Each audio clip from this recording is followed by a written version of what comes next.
एक राजा था जिसका नाम रामधन था। उनके जीवन में सभी सुख थे। राज्य का काम काज भी ऐशो आराम से चल रहे था। राजा के नैतिक गुणों के कारण प्रजा भी बहुत प्रसन्न थी और जिस राज्य में प्रजा खुश रहती है वहाँ की आर्थिक व्यवस्था भी दुरुस्त होती है। इस प्रकार हर क्षेत्र में राज्य का प्रवाह अच्छा था। इतने सुखों के बाद भी राजा दुखी था क्योंकि उसकी कोई संतान नहीं थी। ये गम राजा को अंदर ही अंदर सताता रहता था। प्रजा को भी इस बात का बहुत दुख था। वर्षों के बाद राजा की यह मुराद पूरी हुई और उसे एक पुत्र की प्राप्ति हुई। पूरे नगर में कई दिनों तक जश्न मना। नागरिकों को राजमहल में दावत दी गई। राजा की इस खुशी में प्रजा भी झूम रही थी। समय बीतता जा रहा था। राजकुमार का नाम नंदनसी रखा गया। पूजा पाठ एवं इंतजार के बाद राजा को संतान प्राप्त हुई थी, इसलिए उसे बड़े लाड प्यार से रखा जाता था। लेकिन अति किसी बात की अच्छी नहीं होती। अधिक लाड ने नंदन सिंह को बहुत बिगाड़ दिया था। बचपन में तो नंदन की सभी बातें दिल को लुभाती थी, पर बड़े होते होते यही बातें बदतमीजी लगने लगती हैं।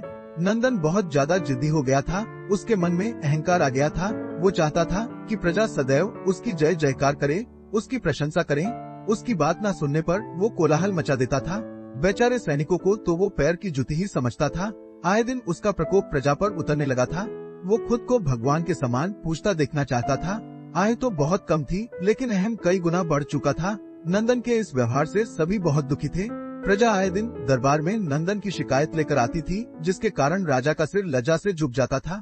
ये एक गंभीर विषय बन चुका था। एक दिन राजा ने सभी खास दरबारियों एवं मंत्रियों की सभा बुलवाई और उनसे अपने दिल की बात कही कि वे राजकुमार के इस व्यवहार से अत्यंत दुखी हैं। राजकुमार इस राज्य का भविष्य हैं। अगर उनका व्यवहार यही रहा तो राज्य की खुशहाली चंद दिनों में ही जाती रहेगी।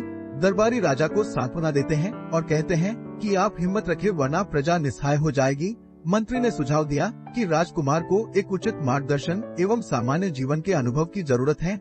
आप उन्हें गुरु राधागुप्त के आश्रम भेज दीजिए। सुना है वहाँ से जानवर भी इंसान बनकर निकलता है। ये बात राजा को पसंद आई और उसने नंदन को गुरुजी के आश्रम भेजा।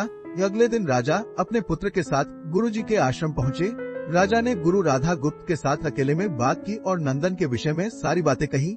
गुरुजी ने राजा को आश्वस्त किया कि वे जब अपने पुत्र से मिलेंगे तब उन्हें गर्व महसूस होगा। गुरुजी के ऐसे शब्द सुनकर राजा को शांति महसूस हुई और वे सहर्ष अपने पुत्र को आश्रम में छोड़कर राजमहल लौट गए। अगले दिन सुबह गुरु के खास चेले द्वारा नंदन को भिक्षा मांगकर खाने को कहा गया, जिसे सुनकर नंदन ने साफ इनकार कर दिया। चेले ने उसे कह दिया कि अगर पेट भरना है तो भिक्षा मांगनी होगी और भिक्षा का समय शाम तक ही है, अन्यथा भूखा रहना पड़ेगा। नंदन ने अपनी अकड़ में चेले की बात नहीं मानी और शाम होते होते उसे भूख लगने लगी, लेकिन उसे खाने को नहीं मिला। दूसरे दिन उसने भिक्षा मांगना शुरू किया।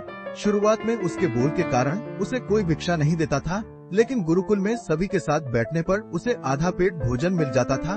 धीरे धीरे उसे मीठे बोल का महत्व समझ आने लगा और करीब 1 महीने बाद नंदन को भरपेट भोजन मिला, जिसके बाद उसके व्यवहार में बहुत से परिवर्तन आए। इसी तरह गुरुकुल के सभी नियमों ने राजकुमार में बहुत से परिवर्तन किए, जिसे राधा गुप्त जी भी समझ रहे थे। एक दिन राधा गुप्त जी ने नंदन को अपने साथ सुबह सवेरे सैर पर चलने कहा। दोनों सैर पर निकल गए। रास्ते भर बहुत बातें की। गुरुजी ने नंदन से कहा कि तुम बहुत बुद्धिमान हो और तुम्हें बहुत अधिक ऊर्जा है, जिसका तुम्हें सही दिशा में उपयोग करना आना चाहिए। दोनों चलते चलते एक सुंदर बाग में पहुंच गए, जहां बहुत सुंदर फूल थे, जिनसे बाग महक रहा था। गुरुजी ने नंदन को बाग से पूजा के लिए गुलाब के फूल तोड़ने कहा। नंदन झट से सुंदर गुलाब तोड़ लाया और अपने गुरु के सामने रख दिए। अब गुरुजी ने उसे नीम के पत्ते तोड़कर लाने कहा। नंदन वो भी ले आया। अब गुरुजी ने उसे एक गुलाब सूंघने दिया और कहा, बताओ कैसा लगता है। नंदन ने गुलाब सूंघा और गुलाब की बहुत तारीफ की। फिर गुरुजी उसे नीम के पत्ते चखकर उसके बारे में कहने को कहा।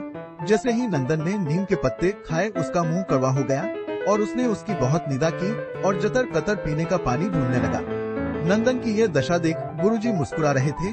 पानी पीने के बाद नंदन को राहत मिली। फिर उसने गुरुजी से हंसने का कारण पूछा। तब गुरुजी ने उससे कहा कि जब तुमने गुलाब का फूल सूंघा तो तुम्हें उसकी खुशबू बहुत अच्छी लगी और तुमने उसकी तारीफ की, लेकिन जब तुमने नीम की पत्तियां खाई तो तुम्हें वो कड़वी लगी और तुमने उसे थूक दिया और उसकी निंदा भी की। गुरुजी से नंदन को समझाया, जिस प्रकार तुम्हें जो अच्छा लगता है तुम उसकी तारीफ करते हो, उसी प्रकार प्रजा भी जिसमें गुण होते हैं उसकी प्रशंसा करती है।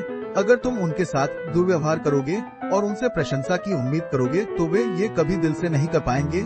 इस प्रकार जहाँ गुण होते हैं वहाँ प्रशंसा होती है। नंदन को सभी बातें विस्तार से समझ आ जाती हैं और वो अपने महल लौट जाता है। नंदन में बहुत परिवर्तन आता है और वो बाद में एक सफल राजा बनता है।